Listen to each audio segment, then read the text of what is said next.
Na frente de todos, no silêncio fúnebre da minha própria sala, meu filho Ricardo e minha nora Simone começaram a redesenhar minha vida como se eu já fosse um fantasma.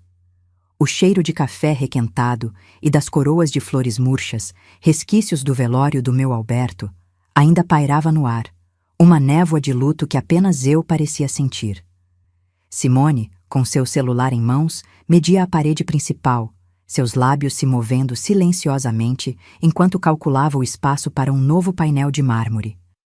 Ela não me via, sentada na poltrona que por 50 anos foi o meu refúgio, agora transformada em um assento de espectadora da minha própria anulação.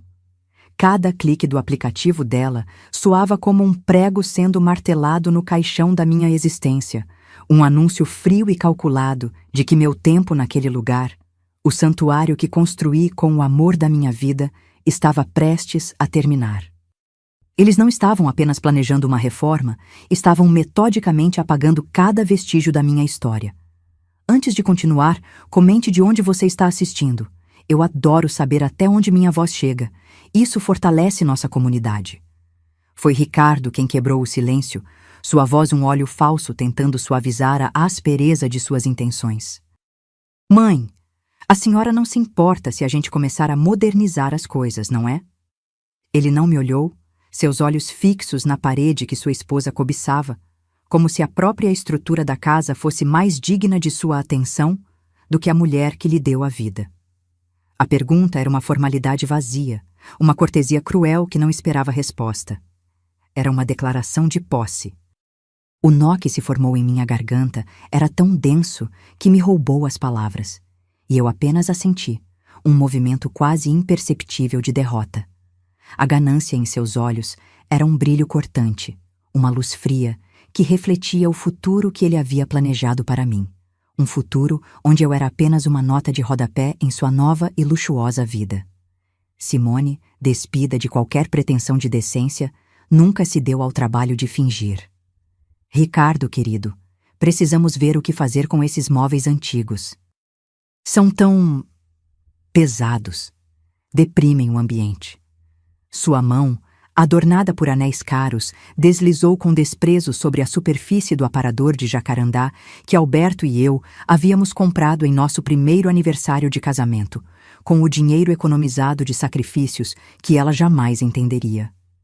Cada objeto naquela sala era uma página do meu diário, uma testemunha silenciosa de risadas, lágrimas e de uma vida inteira de amor. E ela, com sua superficialidade implacável, os folheava como se fossem lixo a ser descartado, como se a minha história fosse um entulho no caminho da sua decoração moderna e sem alma. A dor que senti não foi apenas emocional, foi física, uma pontada aguda no peito, como se ela estivesse arrancando as páginas do meu coração, uma a uma. Naquela tarde, enquanto eu fingia cochilar na poltrona, suas vozes flutuaram da cozinha, afiadas como cacos de vidro. As palavras asilo, interdição e ela já está caduca chegaram até mim não como sussurros, mas como sentenças. Eles debatiam meu destino como se estivessem discutindo a melhor forma de se livrar de um animal de estimação idoso e doente. Para eles, eu não era mais uma mãe, uma avó, uma pessoa. Era um problema a ser resolvido, um obstáculo inconveniente entre eles e o patrimônio que, em suas mentes distorcidas, já lhes pertencia por direito. A ironia era cruel. Eles me julgavam senil, incapaz, enquanto planejavam minha exclusão com uma clareza calculista. Mal sabiam eles que, por trás dos meus olhos fechados, a lucidez nunca esteve tão presente, tão afiada, registrando cada palavra venenosa como combustível para uma chama que começava a se acender lentamente dentro de mim. Onde foi que tudo mudou? A pergunta ecoava em minha mente, uma melodia triste e insistente. Eu me lembrava do menino de mãos pequenas que segurava a minha com força para atravessar a rua, que buscava meu colo após um pesadelo. Como aquele menino se transformou neste homem de olhos frios, que agora planejava me descartar como um objeto quebrado, sem valor ou utilidade? Cada sacrifício que fiz, cada noite em claro ao lado de sua cama quando estava doente, cada centavo economizado para garantir seus estudos na melhor universidade, tudo isso se desfez no ar daquela cozinha. Minha dedicação, meu amor incondicional, foram transformados em sussurros venenosos e planos cruéis. A memória do seu abraço infantil agora era assombrada pela visão de sua ganância adulta, e a dor dessa traição era mais profunda do que qualquer luto que eu já havia sentido. A humilhação atingiu seu ápice e se materializou em um pedaço de papel colorido e brilhante. Ricardo se aproximou de mim, o corpo bloqueando a pouca luz do fim de tarde que entrava pela janela, e estendeu um folheto. Mãe, olha que lugar lindo! Lar doce, recomeço. O nome era uma piada de mau gosto, uma zombaria do meu sofrimento. Ele começou a listar as supostas vantagens com um entusiasmo forçado, como um vendedor tentando empurrar um produto defeituoso. Tem atividades? Enfermeiras 24 horas, a senhora vai adorar. O sorriso em seu rosto era o de um carrasco oferecendo uma última refeição farta antes da execução. Ele não estava me oferecendo cuidado.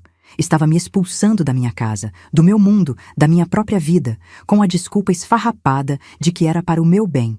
Ele estava me sentenciando a um exílio solitário para que pudesse reinar sobre as ruínas do meu lar. Por que eu permiti que chegassem a esse ponto?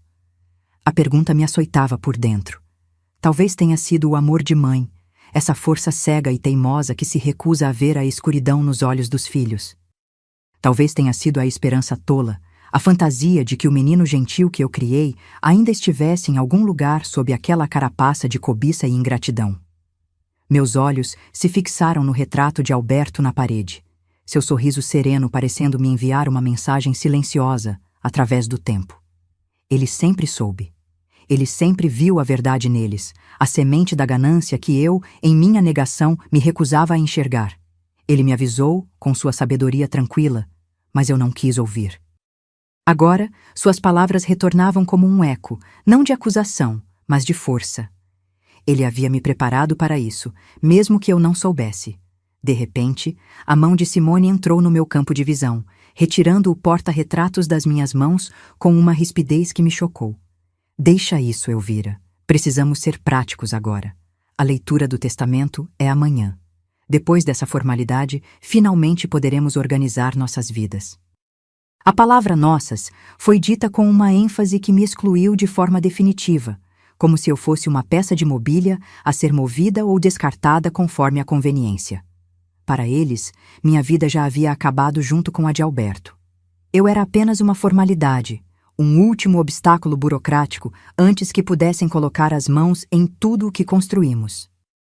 A frieza em seu gesto e em suas palavras foi o estalo final, o som da última gota de esperança se estilhaçando no chão de mármore frio que ela tanto desejava. Naquela noite, eles pediram pizza e a comeram na minha mesa de jantar, a mesma mesa onde celebramos tantos aniversários e natais em família. Suas risadas eram altas e desinibidas, ecoando pela casa enquanto faziam planos sobre viagens para a Europa e carros novos que comprariam. Falaram abertamente sobre a venda do apartamento, sobre como o dinheiro da herança finalmente lhes daria a vida que eles sentiam que mereciam. Eu comia em silêncio no meu canto, cada garfada um esforço monumental. Cada risada deles era como um tapa no meu rosto, uma celebração profana sobre o túmulo ainda fresco do meu marido e sobre os escombros da minha dignidade. Eles me trataram como uma empregada, pedindo que eu buscasse mais guardanapos, que lhes servisse água, suas vozes carregadas de uma autoridade que eles acreditavam já possuir. Antes de se retirarem para o quarto de hóspedes, que já haviam rebatizado como seu, Ricardo se inclinou e me deu um beijo frio na testa. Durma bem, mamãe. Amanhã é um grande dia. Seus olhos, no entanto, não demonstravam um pingo de afeto. Era o olhar de um carcereiro para seu prisioneiro na véspera de uma transferência, não o de um filho para sua mãe. Eu os ouvi rindo através da porta fechada, celebrando uma vitória que ainda não havia acontecido. A dor em meu peito era uma pressão esmagadora, uma mistura de luto, raiva e uma profunda e amarga decepção. Mas em meio a essa escuridão, uma faísca se acendeu, pequena, mas feroz. Eles não podiam imaginar o que eu guardava em silêncio, a herança de uma promessa feita ao meu Alberto. Naquele momento, decidi que o jogo havia mudado. A insônia não me visitou como uma inimiga naquela noite, mas como uma aliada fiel e silenciosa. Enquanto os risos de Ricardo e Simone se transformavam em um silêncio pesado de sono satisfeito, minha mente trabalhava com uma clareza que eu não sentia há meses. A dor da humilhação não havia desaparecido, mas se metamorfoseado, solidificando-se em uma armadura de determinação fria e inabalável. Cada insulto, cada olhar de desprezo, cada plano cruel que ouvi se tornaram tijolos na construção da minha fortaleza interior. Eu não chorei mais pela mulher que eles pensavam que eu era, a viúva frágil e senil. Em vez disso, eu me despedi dela, pois para executar o que viria a seguir, eu precisaria de toda a força que acumulei em 72 anos de vida. A força que meu querido Alberto sempre soube que eu possuía. A noite era a minha cúmplice, me dando tempo para afiar minhas armas. Lembrei-me das conversas com Alberto em seus últimos meses, quando a doença já lhe roubava as forças do corpo, mas nunca o brilho da inteligência em seus olhos. Ele segurava minha mão, seus dedos finos e frágeis, mas com um aperto que transmitia urgência. Eles não amam você, Elvira. Eles amam o que você tem, ele me disse, sua voz um sussurro rouco, mas firme. Eles esperam que eu vá primeiro para que possam te devorar como lobos famintos. Mas eu não vou permitir. Nós não vamos permitir. Na época, meu coração de mãe se recusava a aceitar a dureza de suas palavras, mas agora elas ecoavam em minha mente não como uma acusação, mas como uma profecia, um mapa que ele havia deixado para que eu pudesse navegar pela escuridão que ele sabia que viria. Ele não estava apenas me alertando, estava me preparando para a guerra. O plano havia sido meticulosamente traçado por ele, um general em seu leito de morte, preparando sua batalha final.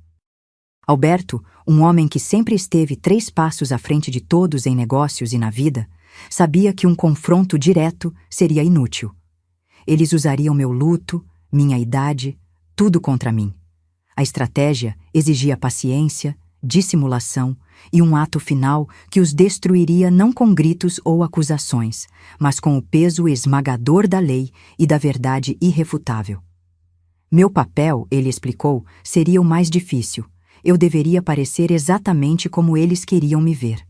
Fraca, confusa, derrotada.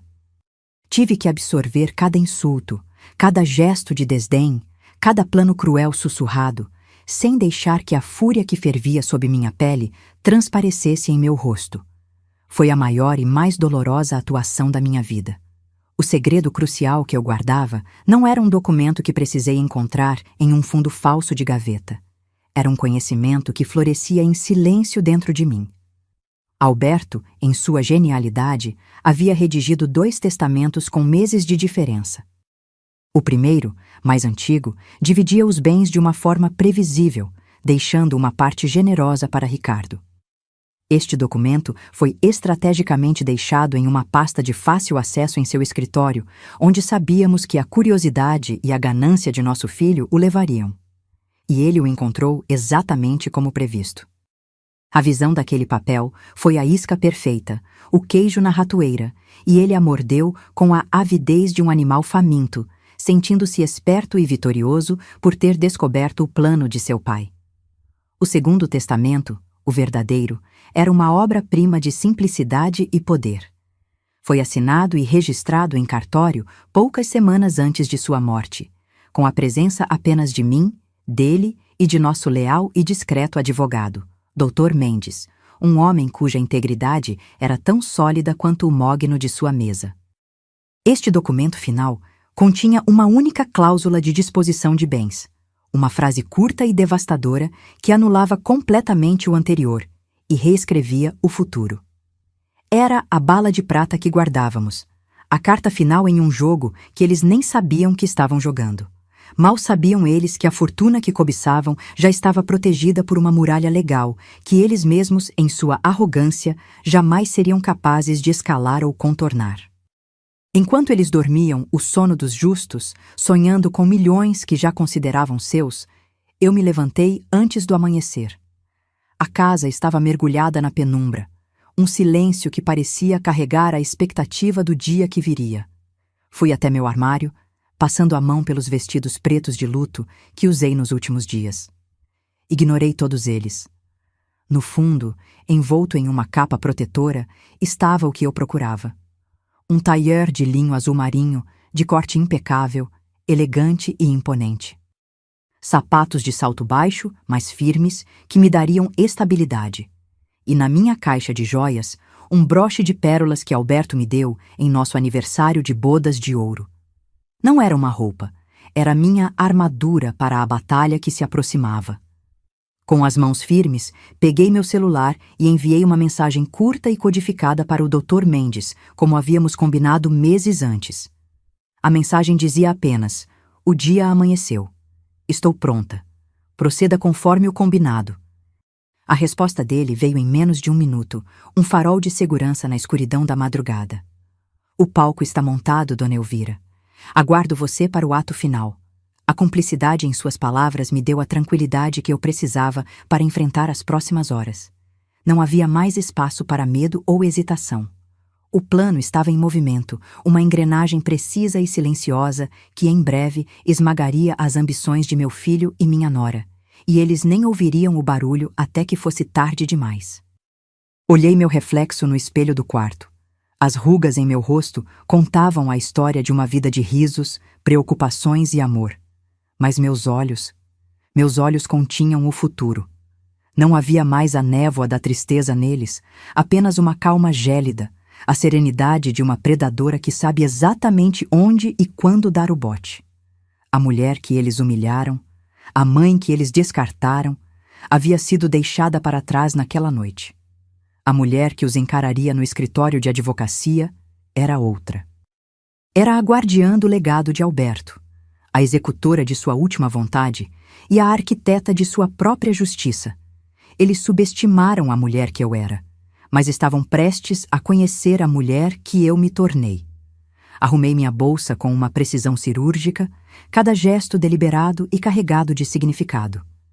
Meus documentos, o celular, um lenço de seda e uma cópia da chave nova do apartamento, que o chaveiro havia trocado discretamente na tarde anterior enquanto eles estavam fora.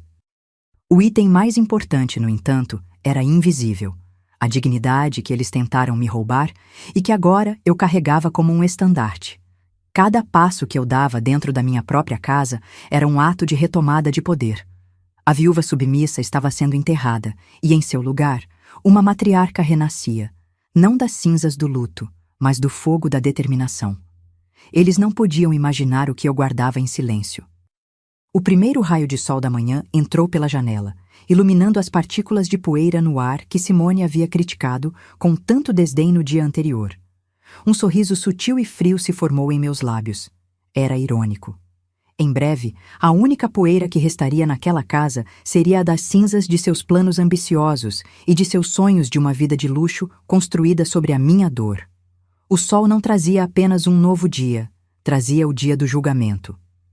Um dia que entraria para a história da nossa família, não como o dia em que eles me venceram, mas como o dia em que aprenderam, da maneira mais dura possível, que nunca se deve subestimar a força de uma mãe traída.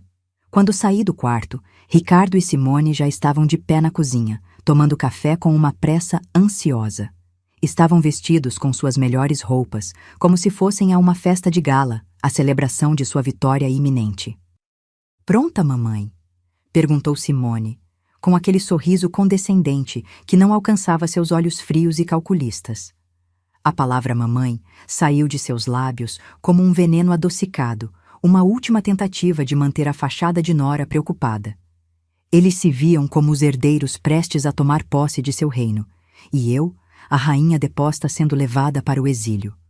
Mal sabiam eles que os papéis naquela tragédia estavam prestes a ser dramaticamente invertidos. "Mais do que vocês imaginam", respondi, minha voz com uma doçura calculada que os desarmou completamente. Eles interpretaram meu tom como resignação, a aceitação final de meu destino. A ignorância deles era a minha maior aliada. O carro que Ricardo havia chamado nos esperava na porta do prédio. A viagem até o centro da cidade foi feita em um silêncio tenso. Eles trocavam olhares cúmplices e sorrisos contidos, a excitação vibrando entre eles.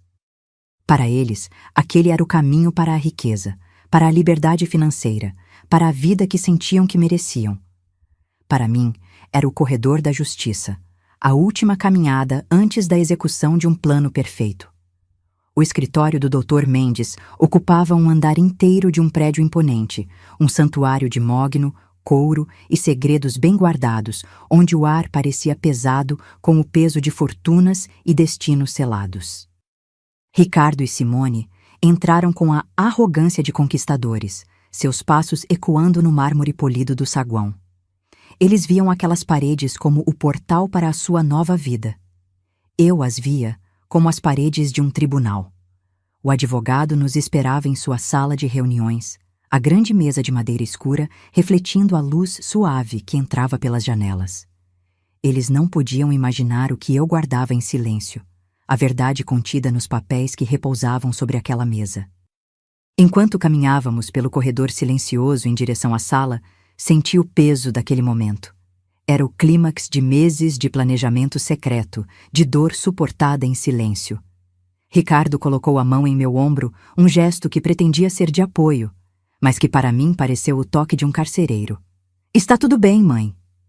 "Vai ser rápido", ele disse, sua voz cheia de uma falsa compaixão que me revirou o estômago. Assenti lentamente, mantendo meu papel até o fim. Mal sabiam eles que não seria rápido. Seria uma demolição lenta, peça por peça, de cada mentira, de cada plano, de cada pilar de sua arrogância. Eles não estavam entrando em uma sala de reuniões, estavam entrando em sua própria ruína. Ao cruzarmos a soleira da porta, vi o Dr. Mendes se levantar, seu rosto uma máscara de profissionalismo impassível que escondia nossa aliança.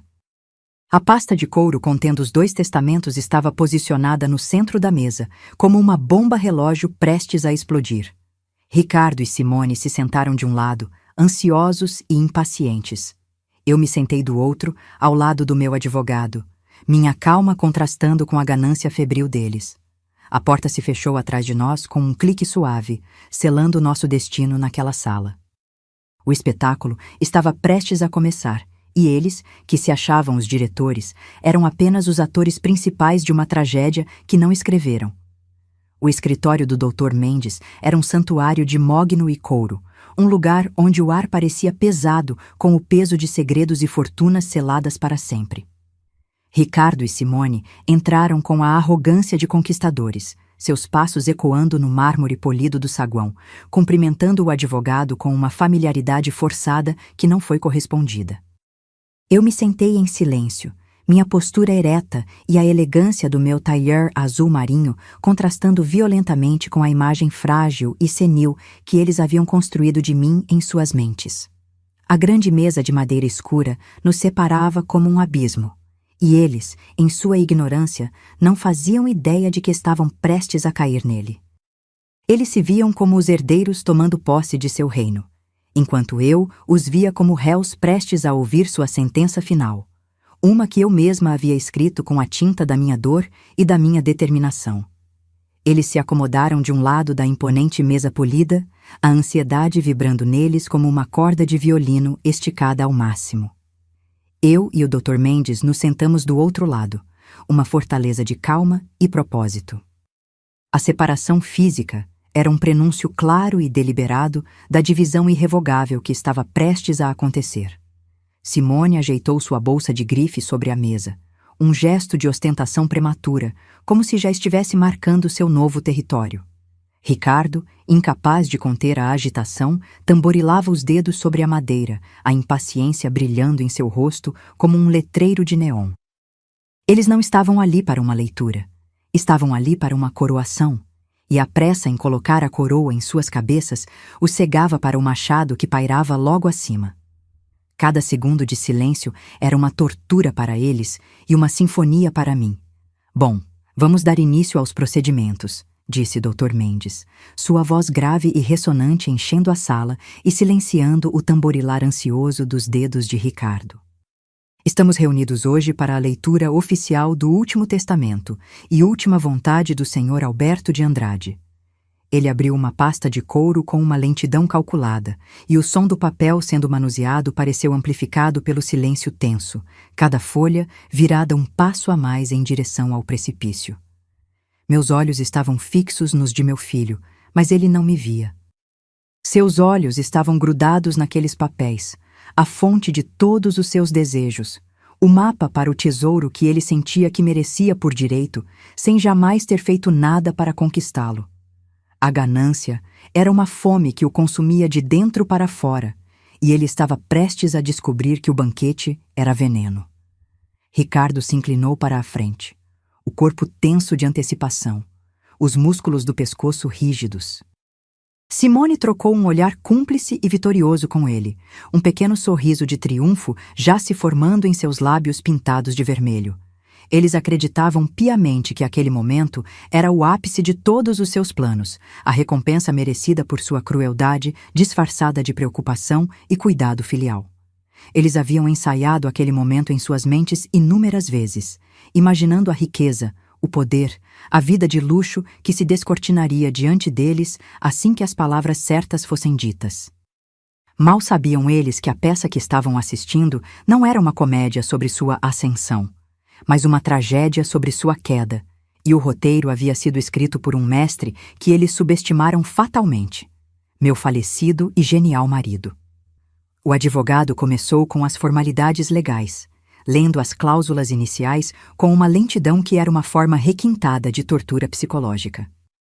Cada palavra sobre a identidade de Alberto, sua sanidade mental no momento da assinatura e a validade do documento era um preâmbulo que esticava a agonia deles. Eu mantive meu rosto impassível, uma máscara de serenidade, enquanto meu coração batia em um ritmo controlado e poderoso. Eu não sentia nervosismo algum. Estava, na verdade, saboreando a tensão no ar, deixando que a esperança e a arrogância deles inflassem ao máximo, como um balão sendo enchido de ar quente, sabendo que eu segurava o alfinete que o estouraria em um estrondo espetacular e definitivo.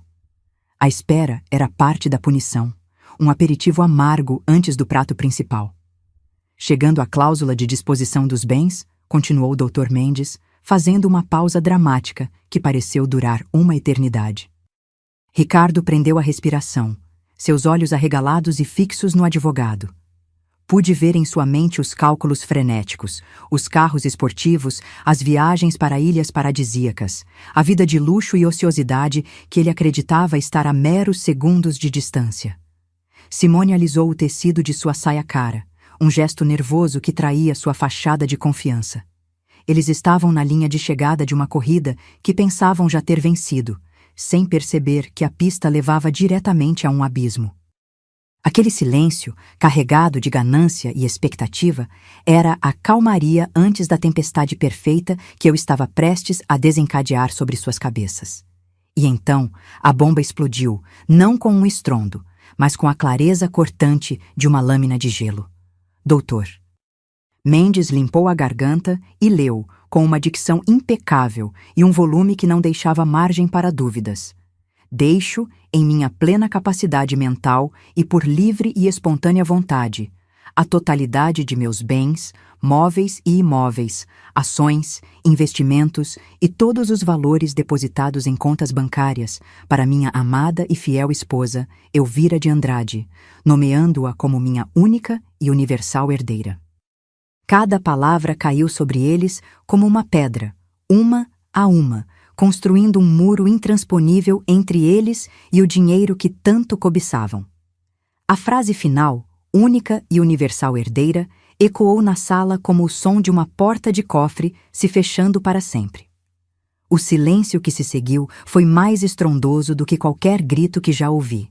Foi um vácuo absoluto, um buraco negro que sugou todo o ar, toda a cor e toda a arrogância daquela sala.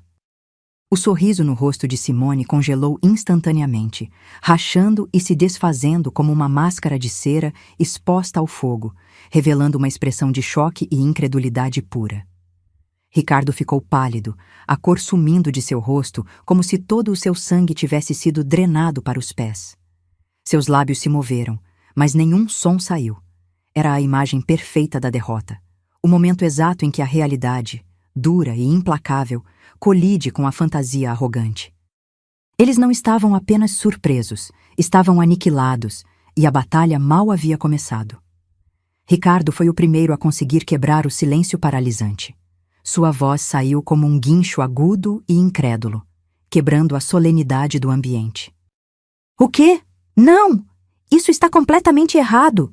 Deve haver algum engano! Nós vimos o outro testamento, aquele que dividia tudo. Ele se levantou de um salto, a cadeira arrastando ruidosamente para trás, e apontou um dedo trêmulo e acusador para o advogado, seu rosto se contorcendo em uma máscara de fúria e pânico. A negação era seu primeiro e único refúgio, a tentativa desesperada de reescrever a realidade que acabara de esmagá-lo. Ele se agarrava à memória daquele primeiro documento como um náufrago se agarra a um destroço sem entender que o navio inteiro já havia afundado. Foi a minha deixa, o momento pelo qual esperei por meses a fio. Pela primeira vez naquela sala, eu falei. Minha voz não era a de uma idosa trêmula e confusa, mas a de uma rainha em seu trono, firme, clara e carregada de uma autoridade que os chocou profundamente. Não há engano algum, Ricardo. Todos os olhos se voltaram para mim, e a surpresa em seus rostos ao me ouvirem foi o primeiro e mais doce gosto da minha vitória. Eles esperavam lágrimas, confusão, talvez até um apelo patético. O que receberam foi o som do poder, a voz de uma mulher que eles nunca realmente conheceram, a mulher que eles tentaram apagar, mas que agora se erguia das cinzas de sua crueldade, mais forte e implacável do que nunca. O testamento que você tão convenientemente encontrou em uma gaveta destrancada foi uma isca, continuei, minha voz cortante e factual como a lâmina de um bisturi. Uma isca que você e sua esposa morderam com toda a ganância de seus corações podres. Alberto e eu planejamos cada detalhe disso juntos, nos últimos meses de sua vida. Nós vimos quem vocês realmente são, a podridão que se escondia sob a fina camada de respeito filial. Nós demos a vocês a corda, e vocês, em sua arrogância, não apenas se enforcaram, mas fizeram um espetáculo de sua própria execução. A revelação os atingiu como um soco no estômago, tirando-lhes o ar e a capacidade de formular qualquer defesa coerente. O rosto de Ricardo passou do branco fantasmagórico para um vermelho profundo e raivoso em questão de segundos. Você não pode. Ele gaguejou, a negação lutando desesperadamente contra a terrível verdade que se abria diante dele como um abismo. Ele me olhou como se me visse pela primeira vez, não como sua mãe frágil, mas como uma adversária formidável, uma estrategista que o havia enganado e derrotado em seu próprio jogo sujo. A imagem que ele tinha de mim, a de uma velha senil e fácil de manipular, se estilhaçou em 1000 pedaços, e o que restou em seu lugar foi o medo. O medo de uma força que ele nunca soube que existia e que agora controlava completamente seu destino. Simone, sempre a mais rápida para se adaptar, tentou uma nova tática desesperada, a da vítima incompreendida. Mas Elvira, nós só queríamos cuidar de você. Estávamos genuinamente preocupados com o seu bem-estar. As lágrimas de crocodilo começaram a brotar em seus olhos, uma performance patética e ensaiada que talvez tivesse funcionado semanas atrás. Mas seu poder sobre mim, sua capacidade de me manipular com falsas demonstrações de afeto, havia se desintegrado para sempre. Ela tentava apelar para uma compaixão que ela mesma havia matado com cada palavra cruel, com cada plano sussurrado nas sombras. Olhei para ela não com raiva, mas com um desprezo gelado, vendo através de sua atuação barata. Cuidar de mim? Repeti, e uma risada seca e sem humor escapou de meus lábios. Vocês chamam planejar, me internar em um asilo e vender a casa onde construí minha vida com o amor da minha vida de cuidado? Vocês me humilharam, me trataram como um objeto obsoleto, um fardo a ser descartado para que pudessem colocar as mãos no dinheiro. A única e exclusiva preocupação de vocês sempre foi o patrimônio de Alberto. E agora, a ironia é deliciosa. Vocês não têm absolutamente nada. Cada frase era uma acusação direta, um fato irrefutável que desnudava suas intenções e os deixava expostos em sua ganância mesquinha. Eles não tinham mais onde se esconder, nenhuma mentira para se agarrar. Dr. Mendes, com um gesto final e solene, colocou o documento original sobre a mesa, virado para eles. O testamento é legal, válido e foi devidamente registrado e testemunhado. É incontestável. Dona Elvira é a única e legítima proprietária de absolutamente tudo. A sentença foi proferida com a finalidade de um juiz batendo o martelo. O martelo da lei havia caído sobre suas cabeças, esmagando seus sonhos de riqueza fácil e pondo um fim definitivo à sua farsa. Eles olharam para o papel como se fosse uma serpente venenosa, a prova física e legal de sua ruína completa. Naquele momento, eles não eram mais herdeiros desapontados. Eram apenas dois estranhos em uma sala que não lhes pertencia. Eu me levantei e o movimento, embora lento e deliberado, pareceu ecoar na sala como um trovão. Minha autoridade, recém-reivindicada, envolveu-me como um manto, e eu os encarei de cima, não mais da poltrona de uma vítima, mas do pedestal de uma juíza. O império que vocês sonhavam em herdar, a fortuna pela qual estavam dispostos a me descartar como lixo, agora me pertence por direito, por lei e pela vontade do homem que vocês traíram. E minha primeira decisão, como a única e universal proprietária de tudo o que vocês cobiçaram, é, na verdade, bastante simples e irrevogável. Fiz uma pausa, deixando o peso das minhas palavras assentar sobre eles, forçando-os a encarar não apenas a mim, mas a consequência direta e esmagadora de cada um de seus atos cruéis.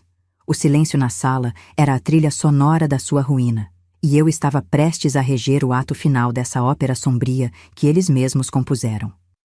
Vocês não são mais bem-vindos na minha casa, anunciei, com uma calma que era mais devastadora do que qualquer grito de raiva. A palavra minha ressoou com uma finalidade absoluta, um golpe de martelo em sua presunção. As fechaduras do apartamento, o lar que vocês já mediam para a sua reforma de mau gosto, foram trocadas esta manhã, enquanto vocês se vestiam para a sua suposta coroação. Seus pertences, as poucas coisas que levaram para a minha casa na esperança de uma estadia permanente, serão embalados e enviados para onde quer que vocês decidam ir. A partir deste exato momento, vocês estão completa e definitivamente fora da minha vida e de tudo o que me pertence. Não há negociação. Não há apelação. É uma exclusão, não um convite para discussão. A expressão de choque em seus rostos era a minha confirmação de que a realidade finalmente os havia alcançado, fria e implacável. O desespero finalmente tomou conta do rosto de Ricardo, quebrando a máscara de fúria e incredulidade. Ele deu um passo à frente, as mãos estendidas em um gesto de súplica patético e vazio. Mãe, por favor, eu sou seu filho. A palavra mãe, que por tantos anos foi um termo de amor e conexão, agora saía de seus lábios como uma ferramenta oca, uma última tentativa desesperada de manipulação, apelando para um vínculo que ele mesmo havia sistematicamente destruído com sua ganância e sua crueldade. Ele buscava em mim a mulher que havia subjugado, a figura materna cujo amor incondicional ele acreditava ser um recurso infinito a ser explorado. Mas aquela mulher não existia mais. Ele a havia matado com cada sussurro venenoso, com cada plano para me exilar da minha própria vida. E agora ele estava diante do fantasma de sua própria criação. Um filho não faz o que você fez, respondi. Minha voz firme como uma rocha de granito, inabalável por suas lágrimas de crocodilo. Um filho não planeja internar a própria mãe em um asilo para roubar sua casa. Um filho não a trata como um fardo senil e inútil, enquanto celebra sobre o túmulo ainda fresco do pai. Você e sua esposa me ensinaram uma lição valiosa e dolorosa nos últimos dias, Ricardo. Às vezes, a família que o sangue nos dá não é a que nossa alma merece. E depois de tudo o que suportei, eu mereço paz. Eu mereço respeito. Eu mereço viver o resto dos meus dias livre da sua presença tóxica. Você não é mais meu filho no sentido que importa. Você é apenas o homem que me mostrou o quão profundo o poço da ingratidão humana pode ser. E por essa lição, a única coisa que posso lhe dar é a minha ausência eterna. Simone, que até então estava paralisada, finalmente encontrou sua voz, um sibilo venenoso de fúria contida. Você vai se arrepender disso, sua velha ingrata. Você não vai conseguir administrar nada disso sozinha. A ameaça era tão vazia quanto sua alma. A última tentativa de uma predadora derrotada de mostrar as garras. Eu me virei para ela, um sorriso frio e sereno em meus lábios. Não se preocupe comigo, querida. Ao contrário de vocês, eu não estou sozinha. Tenho a memória e a sabedoria de Alberto ao meu lado. E tenho o Dr. Mendes e uma equipe de profissionais competentes para me ajudar a gerir o que é meu. Vocês, por outro lado, só têm um ao outro e a ganância que os uniu. Vejamos quanto tempo essa aliança dura agora que o prêmio principal desapareceu para sempre. A sua derrota não é apenas financeira, é moral, e isso é algo que dinheiro nenhum pode comprar de volta. Eles ficaram ali, no meio daquele escritório luxuoso, despojados de sua arrogância, reduzidos a figuras patéticas e impotentes. A humilhação que eles planejaram para mim, o exílio em um asilo anônimo, agora era deles, devolvida em dobro, não por um ato de vingança cega, mas por uma consequência lógica de suas próprias escolhas. Eles não haviam perdido apenas uma herança. Haviam perdido sua dignidade, sua bússola moral e o último resquício de família que ainda poderiam ter. Olhei para eles uma última vez, não com ódio, mas com uma espécie de piedade distante, como se observasse espécimes de uma ganância incurável através de um vidro. Eles eram prisioneiros de seus próprios corações mesquinhos, condenados a viver com o conhecimento do que fizeram e do que perderam para sempre. Sem dirigir-lhes mais uma única palavra, virei-me com a elegância que meu tailleur azul marinho exigia e caminhei em direção à porta. Cada passo era firme, seguro, um afastamento deliberado de um passado de dor e desrespeito. Dr. Mendes, meu fiel aliado, abriu a porta para mim, um gesto de respeito que contrastava brutalmente com a forma como meu próprio filho me tratara. Não olhei para trás. Deixei-os para trás em sua ruína, presos naquela sala que deveria ter sido o palco de sua maior vitória, mas que se transformou em seu tribunal e em sua prisão. O som da porta se fechando atrás de mim não foi apenas o fim de uma reunião. Foi o som do meu futuro se abrindo, limpo, vasto e inteiramente sob meu controle.